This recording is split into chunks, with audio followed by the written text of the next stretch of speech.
Hi, it's Tim Tencher of CrossingCulturesCuisine.com, and you're ready to start titillating your taste with our Thai soup. And we're here at Taste Fine Foods in Arkell, Ontario, where all our products are available. That's just in the south end of Guelph, Ontario. We're here to taste the difference.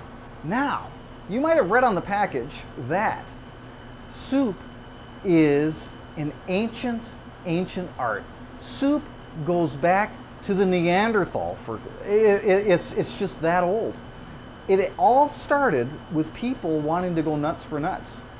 Soup actually helped soften the nuts so the Neanderthal, could actually chew them and actually digest them.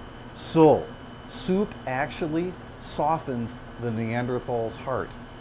Now, our Thai soup is a real treat, as it has so many noodles that you're not going to squiggle your way out of a second helping, because I'm telling you, this soup is one of the best Thai soups that I certainly have ever had. Now, soup and noodles, as we said, go way back. And first of all, soup actually was just hot water poured over stale bread, and this made some sort of a stew, and then the noodle came into the picture after that. Now, the recipe that we got this Thai soup from was perfected over a lot of different Asian families that we have known over the years. But one interesting crossing culture story is one Asian woman whose family immigrated to Peru 2 generations ago, and she was from the Orient. So 2 generations in Peru, the family crossed cultures over from the Orient to Peru, and now everyone is living in Canada here. So it's truly a modern example of the crossing of cultures. Now, I want you to get the scoop on how to cook this Thai soup. So let's get cooking our titillating Thai soup. I'll tell you, first things first, we got to make sure that we have everything ready. So we have our sesame oil, we have our garlic, we have our vegetable soup stock. You can use any type of soup stock you like. Sometimes you can use cubes, whatever you like. I like to use the powdered kind. We have our sugar, we have our soy sauce.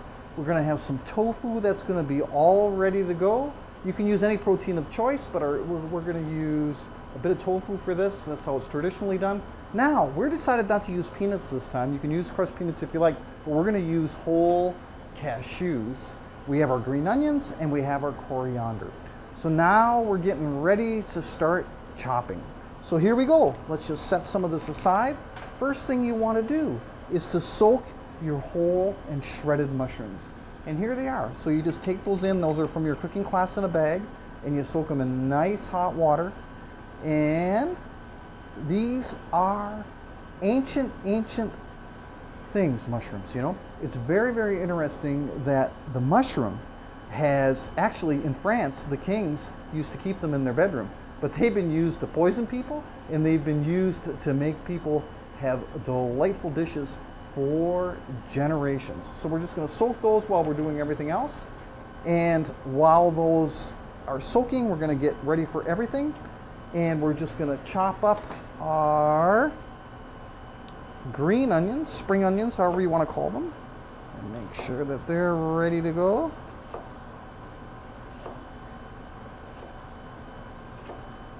I think that'll be enough just about for now. So we got those ready. We're going to take those and just set those aside over here. So we're ready for that. And then we make sure we got our bamboo shoots. We're going to chop up our coriander. And as I always teach, cut your coriander without taking it off bit by bit. Just cut it with the stem and all. And there we go. And make sure that you take the bigger stems out. So you can see there's a bigger stem, right? So you just want to be sure that you're not using those bigger stems. So we're going to set that aside. And I think we already got our garlic all cut up. I think we're ready to hit the stove. So the first thing that you got to do with your soup is to get your sesame oil. And what I like to do whenever I open sesame oil, you can use any oil you like. I get a kick out of sesame oil because you can say, "Open sesame" to the sesame oil. I think that sesame oil is a beautiful, beautiful thing. Sesame goes way, way back to the point when they used to say open sesame. It's a wonderful, wonderful oil that they use in Oriental cooking. Now we're going to put in, after that oil heats up a little bit, some of our garlic. And this is what we're going to do, and just set it aside. Make sure that you, when you're taking your package apart, that you removed your anise star. And you see the anise star here. It's something that's like a bay leaf, and it's like a licoricey flavor. Very, very nice in Oriental cooking. Many, many, many people use it. So make sure you take that apart, because you don't want that. You don't want to get it mixed up with the, because it'll get into the flavor of the discarded water that you're throwing out. So here's our garlic. We're going to throw this in, and we're just going to make it really, really nice. You can see until it browns. It doesn't take long. So you can see this garlic is turning nice and brown. Oh, it's just beautiful. Just beautiful. And there we go. So you want to brown it. This is going to float on top of our soup. And oh, it'll look so, so good. But we're not going to show you that until we show you the finished product. But look at how nice. So you can see how it's browning, but it's not burning. You see how it's nice and brown there? But it's not burnt. You see that? So we're just going to take that off the stove and set it aside. So now we're ready to get the scoop onto this soup. So the first thing we have to do, of course, with any soup is to pour in our water. Oh my gosh, this is going to be so good. So we get our water in there, and then we're going to put in our soup stock. I like to use the powdered one, and we're just going to mix this up very, very nicely. Just so it mixes in. You can see that go. We're going to mix it in very, very nice. All right. Now those mushrooms have soaked. They're very, very pliable, and they're ready to go. So we're just going to get these ready. And you can see how they're in bigger pieces. You can do what you like with them. You can cut them up, or you can just throw them in as it is. But it doesn't really matter. We're going to throw it in as it is today. But the first thing we got to do is throw in our anise star. So that gets put in.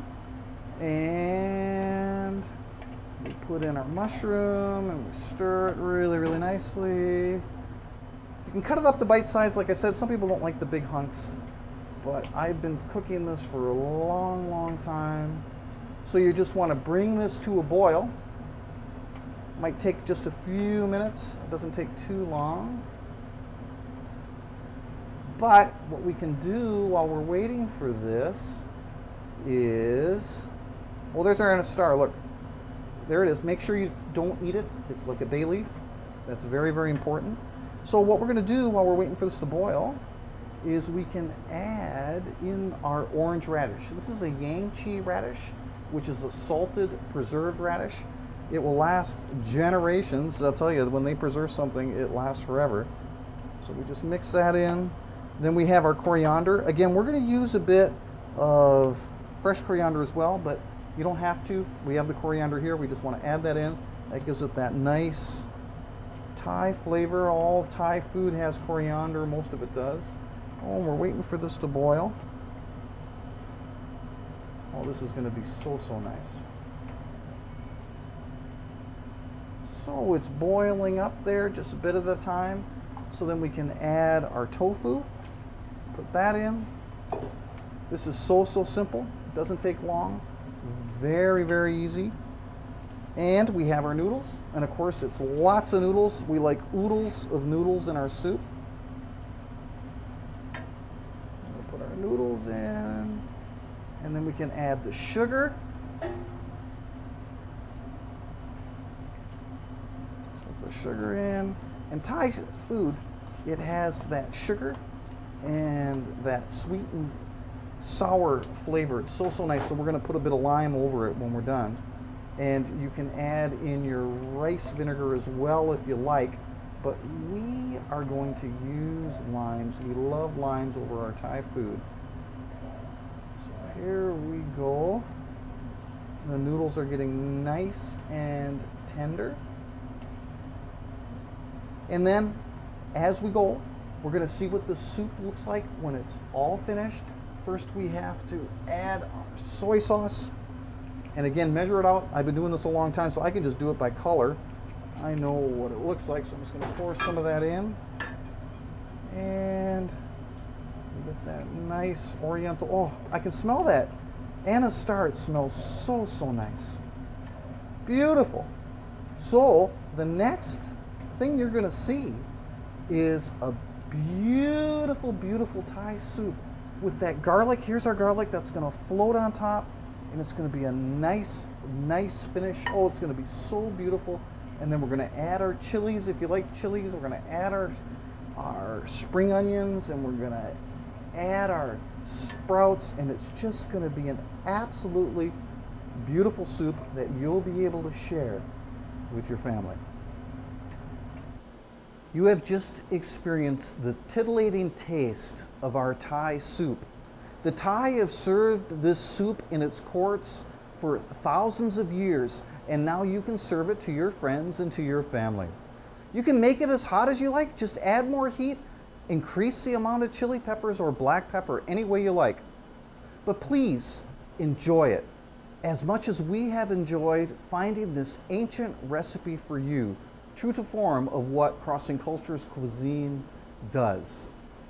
That being, finding the best cook, preserving their wisdom, and then providing all the hard to find ingredients that you might have to spend hours trying to find in all the little Asian shops, or perhaps you can't even find them at all because of where you live. It wasn't hard, was it? So this is Tim Tencher, CEO of Crossing Cultures Cuisine at crossingculturescuisine.com, and we're here at Taste Fine Foods in Arkell, Ontario, which is just in the south end of Guelph, and all our products are available. So we really hope that you have tasted the difference.